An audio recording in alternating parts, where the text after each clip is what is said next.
6 से 10 लाख के बीच में कुछ भी देख रहे हैं तो ये 8.5 लाख रुपए में सबसे बेस्ट डील है। ये दूसरा घर है आपका?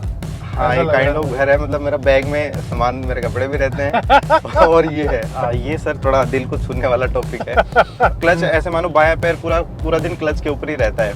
वो मुझे लगता है टाटा में थोड़ा सा उतना इजी नहीं होगा जितना इसके अंदर। जैसे आप दिल्ली में एंटर करो तो डंडे ऐसे गायब होते हैं जैसे पूछो मत। नमस्कार दोस्तों, एक बार फिर से आप लोगों का स्वागत है चैनल में। हमारे पहली बार आ रही है ये गाड़ी। ये है ग्रैंड आइटन नियोस सीएनजी के अंदर। और अच्छी बात ये है कि ये गाड़ी चल चुकी है अच्छी खासी, लगभग 34,000 किलोमीटर होने वाले हैं। अजय जी की ये गाड़ी है और 1 साल भी इसको पूरा नहीं हुआ है। अजय जी बहुत बहुत स्वागत है चैनल के अंदर। Thank you so much sir. आपसे पूरी जानकारी लेंगे। और जब ये गाड़ी सीएनजी में आई थी, जब आपने ली थी, तब कुछ खास ऑप्शन होते नहीं होते थे। एक वैगनआर था, आप ये बता दीजिए सबसे पहले कि उसको कंसिडर क्यों नहीं करा? मारुति पे सर कभी से विश्वास नहीं रहा। अच्छा। चाहे वो रिव्यूज देख लें या पब्लिक फीडबैक देख लें, और फिर मैंने खुद चलाई भी। मेरे लेने से जस्ट पहले मेरे एक साथी थे, उन्होंने वैगनआर लिया था सीएनजी वाला मॉडल। अच्छा। और मैंने उसको चलाया था काफी। हाँ। और चलाने में मतलब कभी उसमें ना तो कॉन्फिडेंस फील आया, उसका स्टीयरिंग भी एक मतलब टाइप से आप मतलब डैडी स्टीयरिंग था, ठीक है। अच्छा। माइलेज भले ही अच्छा देती थी, हाँ। लेकिन उसके अलावा बाकी सारी चीज़ों पे कॉम्प्रोमाइज़ था। उसमें भी उस टाइम जिस मॉडल में सीएनजी था उसमें फीचर्स नहीं थे, वो बेस में दे रहे थे उस टाइम सीएनजी। उसके बाद उन्होंने अपडेट करी है, तो मुझे फीचर्स भी चाहिए थे कि यार नॉर्मल फीचर्स पे तो कॉम्प्रोमाइज़ नहीं होना चाहिए। ऑटोमेटिक एसी हो, टच स्क्रीन हो, दिन भर गाड़ी में बैठे रहना है। गाड़ी में बैठे रहना है। वैसे कितनी रनिंग है आपकी डेली? मेरी एवरेज सर 125 से 150 किलोमीटर हो जाती है, क्योंकि मैं वो डे हटा दूं अगर नॉन वर्किंग हूँ तो चलती जितने दिन में 150 तो चली जाती है आराम से। मैं नोएडा से दिल्ली जाता हूँ 60 किलोमीटर, 120 तो मेरा अप डाउन ही हो जाता है। अच्छा। उसके अलावा जो नॉर्मल रनिंग सिटी के वो अलग है। देखो, जिनकी डेली रनिंग इतनी ज्यादा है तो फिर तो ये सेंसिबल डिसीजन है, क्योंकि साल भर भी नहीं हुआ है। 33,000 कुछ किलोमीटर चली हाँ, हुई है। 34,000 अप्रोक्सीमेट हो गया है। तो 33। इतना चलने के बाद इनका सर्विस एक्सपीरियंस, बाकी गाड़ी में क्या क्या प्रॉब्लम्स आ रही है और साथ के साथ चलाने में कैसी है, अगर मैं कंपैरिजन करूं अभी जो टियागो वगैरह आती है उसके कंपैरिजन में, तो आइए गाड़ी के अंदर बैठते हैं और सारी बातें, सारी इन्फॉर्मेशन अजय जी से गाड़ी के अंदर ही पूछेंगे। देखो, गाड़ी स्टार्ट करी, गाड़ी काफी साइलेंट तो है, ये बात तो रहती है हुंडई की। और हम लोग 4 लोग बैठे हुए हैं गाड़ी के अंदर, तो उससे पता चलेगा कि फुल लोड में ये सीएनजी के साथ प्लस एसी के साथ चलती कैसी है। स्टीयरिंग काफी लाइट है, फील गुड फैक्टर तो रहता है हुंडई की गाड़ी के अंदर। और ये अगर आप मारुति लेते तो ये चीज आपको नहीं मिलती। मेरी हाइट जो है 6 फीट 4 इंच है, थोड़ा सा मैं रिलैक्स होकर बैठ जाता हूँ। आपको कितना स्पेस मिल रहा है पहले ये बताइए? बहुत स्पेस है सर। आपकी हाइट क्या है? मेरी 5'8" से थोड़ी सी कम है, 170 सेंटीमीटर एग्जैक्ट। अच्छा। सरकारी हाइट नापी हुई है। और बहुत स्पेस है, मतलब मैं आराम से स्ट्रेच होकर बैठ सकता हूँ। पैर पीछे भी जा रहे हैं, नीचे तक सीट के पीछे आपके, और इस पीछे रेकलाइन एंगल भी एकदम सही है, तो मेरी हाइट के हिसाब से बिल्कुल रिलैक्स है। अच्छा, ऑरा भी एक ऑप्शन था, और दूसरी चीज ये है कि ऑरा में आपको बूट स्पेस भी मिल जाता। यस। तो ये चीज आपने कंसिडर नहीं करी क्या? ओरा भी देखी थी मैंने सर, और मैंने जब ली, मेरे साथी ने ओरा ली थी साथ में, हम 2 लोग दोस्त थे। और मेरा ओरा के पीछे नहीं जाने, क्योंकि मैंने देखी वो गाड़ी, तो केवल बूट स्पेस थोड़ा सा एक्स्ट्रा था। मतलब आप लगाओ कि एक बैग आप बड़ा वाला रख सकते हो, और मेरा चूंकि कंसिडरेशन उस टाइप का नहीं था, क्योंकि मैं ज्यादातर अकेले ट्रेवल करता हूँ, तो मुझे लगा कि यार अकेले करना तो पीछे भी रख सकता हूँ बैग को। लेकिन फीचर्स में बहुत कॉम्प्रोमाइज करना पड़ रहा था। अच्छा। ऑटोमेटिक एसी उसमें नहीं था, टच स्क्रीन उसके अंदर नहीं था, एलॉय व्हील उसके अंदर नहीं थे, ये ऑटोमेटिक फोल्डिंग मिरर उसके अंदर नहीं थे, शार्क फिन एंटीना उसमें नहीं था।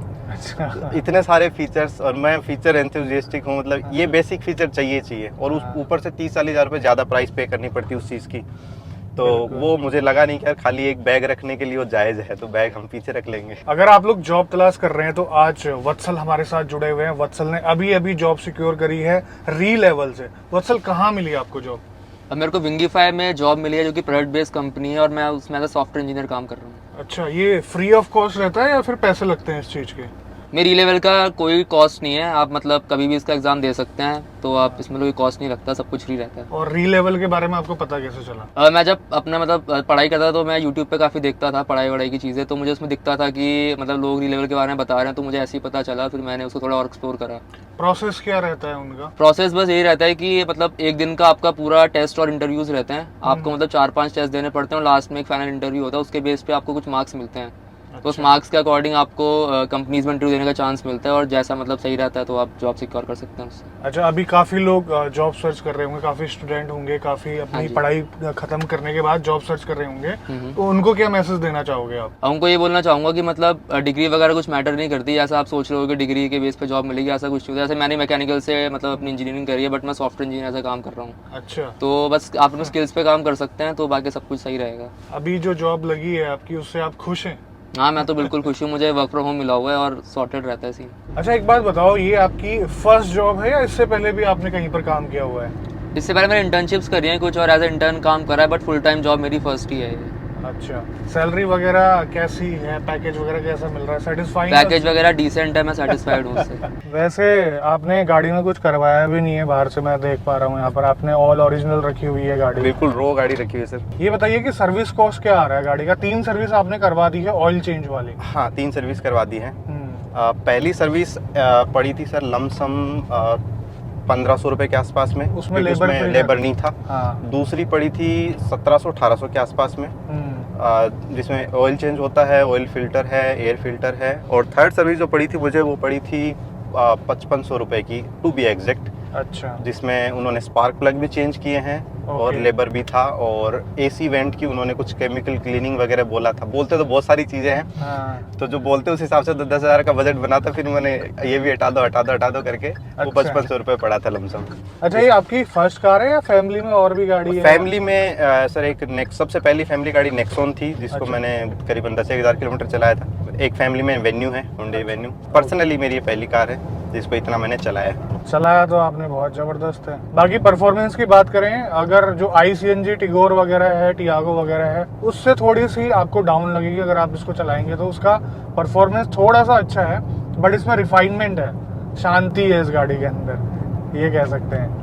स्मूथनेस बहुत बढ़िया है इसका। खैर, ये बताइए कि अगर अभी टियागो होती CNG में, तो फिर आप किस में जाते? क्योंकि टाटा का प्रोडक्ट आप ऑलरेडी यूज कर रहे यूज़ हैं। किए हुए हैं। थोड़ा सा टफ है चूज करना, लेकिन मैं अभी भी ये नियोस ही लेता। अच्छा, मुझे इसमें बस छोटे से माइनर वो जो नॉइज इसमें आता है, उसको छोड़ के उसमें कोई इशू नहीं समझ में आएगा। स्मूथ बहुत है, मतलब सिटी में मैं क्लच ऐसे मानो बायां पैर पूरा दिन क्लच के ऊपर ही रहता है। वो मुझे लगता है टाटा में थोड़ा सा उतना इजी नहीं होगा जितना इसके अंदर ना, उसमें क्लच वगैरह तो स्मूथ है, लेकिन इसका स्टीयरिंग भी काफी स्मूथ। स्टीयरिंग बहुत लाइट है, हाँ। स्मूथ भी है, लाइट भी है। हाँ। मैं अभी भी इसी को प्रेफर करता। अच्छा, वो जो आवाज आ रही थी, वो किस चीज की आवाज बता रहे ये आप लगा लो डैशबोर्ड में एक छोटा सा रेगुलर मतलब कॉन्टिन्यूस नॉइज है। हैं? हाँ, ये जो लेफ्ट पिलर है, यहाँ पे भी एक हल्का सा नॉइज आ रहा है, अच्छा, और अभी आता ही है रेगुलर।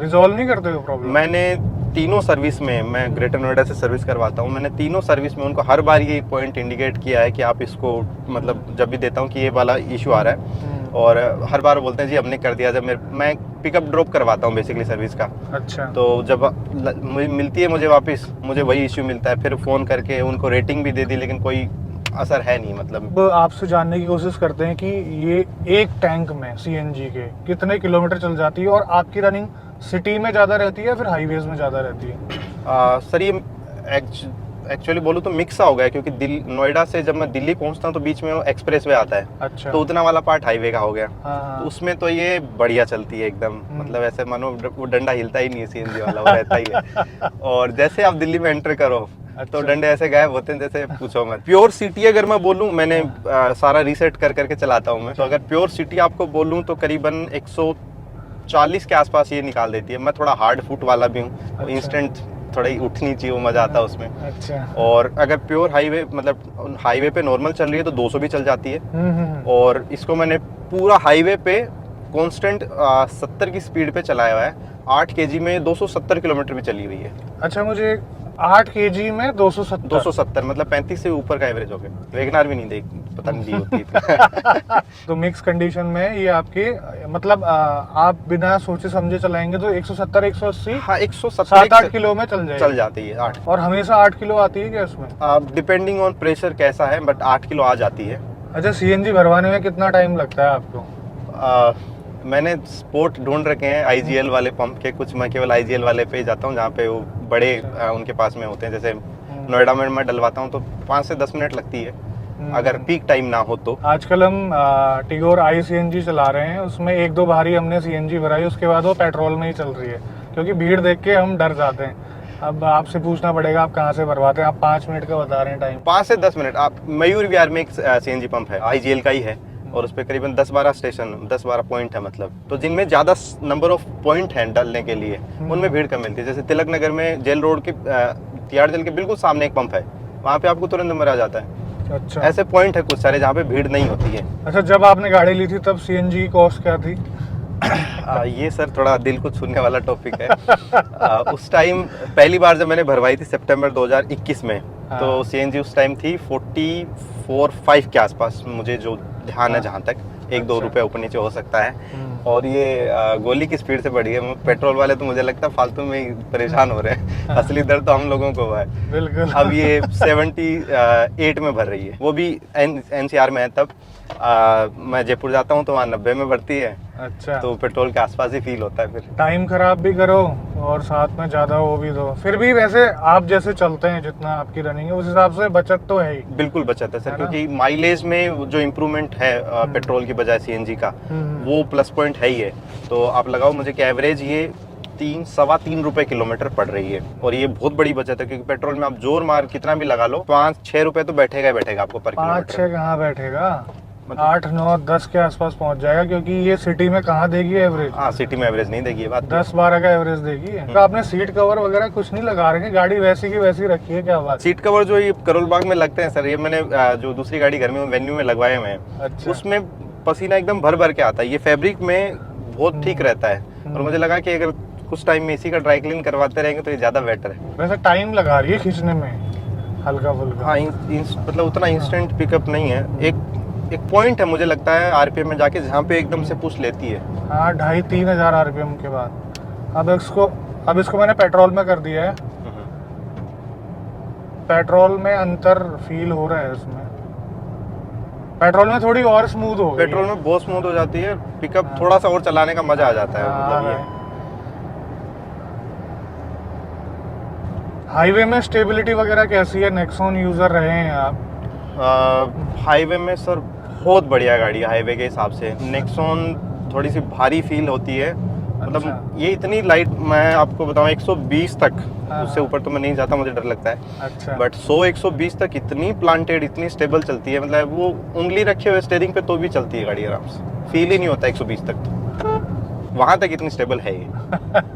अच्छा, किन लोगों को रिकमेंड करेंगे आप ये गाड़ी? अगर डेली यूजर हैं, 70-80 किलोमीटर भी चलाते हैं, उससे अबव है, तो ऑटोमेटिकली बचत निकल के आएगी। लोग अगर पेट्रोल से कंपेयर करें इसको उसी प्राइस में, तो 1-2 साल में बहुत अच्छे से बचत निकल के आती है। तो जिनकी भी 70-80 किलोमीटर ऊपर की ड्राइव है और 6 से 10 लाख के बीच में कुछ भी देख रहे हैं, तो ये 8.5 लाख रुपए में सबसे बेस्ट डील है। 6 लाख में अगर कोई पेट्रोल ले रहा है, मैं उसको बोलूँगा इसको ये लेनी चाहिए उनको। ओवर द पीरियड ये बचा के दे देगी उनको। इसकी क्रैश टेस्ट रेटिंग आ चुकी है ना नियोस की? हाँ, इसकी आ चुकी है, सिर्फ 2 स्टार रेटिंग है। पर अब हम भारतीय लोग हैं तो हमें लगता है 2 स्टार और थोड़ा सा एवरेज मिलके हम ठीक ठाक काम चला लेंगे। तो 3 स्टार के बदले में 3 रुपए किलोमीटर बचा देती है, और 2 स्टार सेफ्टी वाला है। बाकी एसी की परफॉर्मेंस वगैरह कैसी है? क्योंकि आप राजस्थान के रहने वाले हैं। हाँ, सीएनजी में थोड़ी सी हल्की है, लेकिन वही ना, टेम्परेचर आप कम कर लोगे तो फिर वो मतलब भरपूर्ति कर देती है इसकी। हालांकि अगर आप दूसरी कार के कंपेयर में करो तो 2-3 डिग्री टेम्परेचर कम करने के बाद भी ये इक्विवेलेंट परफॉर्मेंस देती है। अच्छा, पेट्रोल में एसी थोड़ा और बढ़िया चलती है। अब ये है शायद पेट्रोल और सीएनजी का डिफरेंस, पर ठीक है, एडिक्वेट है। पीछे बैठ के ज़्यादा मैंने ट्रेवल करी नहीं, लेकिन अभी लग रहा है कि ठीक है पीछे भी। अच्छा। तो एसी ठीक है। अगर कोई लंबा रखना चाहे गाड़ी खरीदने के बाद, 8-10 साल चलाना चाहे, तो ये गाड़ी है काम की, रख सकता है बंदा? 1 साल चला के सर मुझे लग नहीं रहा 8-10 साल ये चल सकती है, क्योंकि ऐसा क्यों? कितने सालों में आप इसको खत्म कर दोगे? मुझे लग रहा है जिस हिसाब से मैं चलाता हूँ, मैं थोड़ी सी चलाता भी रहा हूँ, मुझे लगता है फॉर्च्यूनर मेरे लिए तो ये फॉर्च्यूनर ही है। अच्छा, तो मुझे वो गड्ढे वड्ढे, मतलब मैं नहीं चाहता कि वो स्लो भी करनी पड़े। अच्छा, तो तभी रैटलिंग आ रही है आपकी गाड़ी से? मैं लगता है 2-3 साल के लिए ये परफेक्ट है, उसके बाद ये बजने लग जाएगी। 3 साल में आप लाख क्रॉस कर दोगे इससे? 3 साल लगेंगे नहीं सर लाख क्रॉस करने में। अभी बीच में थोड़ा सा डल पीरियड भी था बिजनेस के लिहाज से, बोले अगर डेली अच्छा। रनिंग के लिहाज से। अब रनिंग बहुत बढ़ गई है, तो अच्छा। मुझे लगता है अगले 1 साल में ही मैं इसको लाख के आसपास में टच कर सकता हूँ। आप डेली सीएनजी भरवाते होंगे ना इसमें? ऑलमोस्ट डेली भरती है, कभी कभार दिन में 2 बार भी भरवाते हैं सर। अच्छा, ये दूसरा घर है आपका? हाँ, ऐसा ये लग काइंड रहा ऑफ है घर है, मतलब मेरा बैग में सामान, मेरे कपड़े भी रहते हैं और ये है। बहुत बढ़िया। मैं इससे पहले का बताऊं आपको, मेरी सिस्टर ने वेन्यू ली थी, दिल्ली में रहती हैं वो। तो उन्होंने, मैं जब लेने वाला था तो उन्होंने बोला कि कहाँ जरूरत है, हमारी खड़ी रहती है, उनकी खड़ी रहती है गाड़ी, आप लगा डीजल लो। है पेट्रोल है? पेट्रोल ऐसी वेन्यू। अच्छा। तो आपको बताऊं 2 साल हो जाएगा उसको अप्रोक्सीमेट, और वो 12-13 हज़ार किलोमीटर वो चली है। तो उन्होंने बोला कि कहाँ जरूरत है, ये खड़ी है, इसको चला लिया कर। जब नहीं ली थी स्टार्टिंग में, अच्छा तो फिर मैंने उसको चलाया। तो मैंने उसको करीबन 7-8 हज़ार किलोमीटर मैंने ही चलाया था टोटल में से। अच्छा। उसके बाद मुझे लगा कि यार मैं नहीं चला सकता। एक दिन मैं द्वारका से बहादुरगढ़ गया और वहां से वापस आया, वो 1000 रुपए का पेट्रोल पी गई। कैसे काम चलेगा यार? संभव ही नहीं है, तो मुझे लगा नहीं लेने में फायदा है, कोई दिक्कत नहीं है। तो पेट्रोल उसके लिए जो खड़ी रहती है रिस्की, वो ले पेट्रोल। वैसे इसका डीजल इंजन भी आता है, हाँ, नियोस में आता है, वो नियोस। नहीं करा आपने कंसिडर? डीजल सर मैंने कैलकुलेटिवली कंसिडर नहीं किया, मैंने कैलकुलेटर निकाल के थोड़ी जोड़ बाकी करी थी पर किलोमीटर के हिसाब से। अच्छा। तो वो भी किफायती नहीं पड़ रहा था मुझे। कितना किलोमीटर पर लीटर आ रहा था? डीजल आप लगाओ 5.5 रुपए के आसपास डीजल भी जाता ही है, क्योंकि वो कितना हाँ। जोर मार के एवरेज दे देगी, 20 का दे देगी। और सिटी मिलाओ तो उतना नहीं पड़ता, और हाईवे मेरी ज़्यादा है नहीं, मतलब मैंने एनसीआर पर्पज से ही बेसिकली सोचा था, क्योंकि यहाँ पे सीएनजी की अवेलेबिलिटी भी है। तो फिर भी 2 रुपए का डिफरेंस आ रहा था, और गाड़ी कॉस्टली आ रही गाड़ी कॉस्टली आ रही थी, सर्विस कॉस्ट ज्यादा और रहती। सर्विस कॉस्ट ज़्यादा रहता। तो जी इतनी रिच इंफॉर्मेशन दी हमें अजय जी ने, क्योंकि अजय जी झेल रहे हैं ये सारी चीजें, मतलब एक्सपीरियंस कर रहे हैं ये सारी चीजें।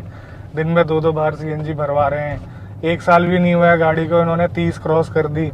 अभी 33,492 किलोमीटर चली है यहाँ पर, अगर देख पाए तो आपने तो कई टैंक भरवा दिए होंगे, है ना?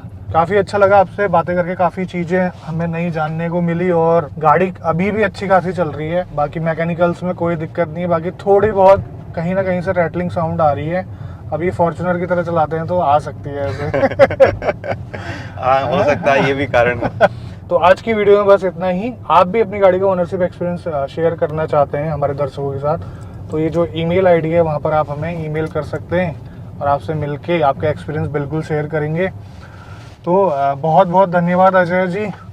Thank you so much sir, thank you so much. तो मिलते हैं बहुत जल्द। बाय बाय, ख्याल रखिए अपना। भारत माता की जय। अगर आप लोग भी जॉब सर्च कर रहे हैं तो वत्सल की तरह री लेवल से हेल्प ले सकते हैं। यहाँ पर क्रेड, यात्रा, मीशो जैसी 800+ कंपनियां हायर करती हैं। 18 अगस्त को री लेवल को 1 साल कंप्लीट हो गया है। लगभग 12,000 से भी ज्यादा इन्होंने नौकरियां लगवाई हैं। तो डिस्क्रिप्शन में मैंने लिंक दिया हुआ है, वहां पर आप चेकआउट कर सकते हैं। री लेवल बाय अनअकैडमी।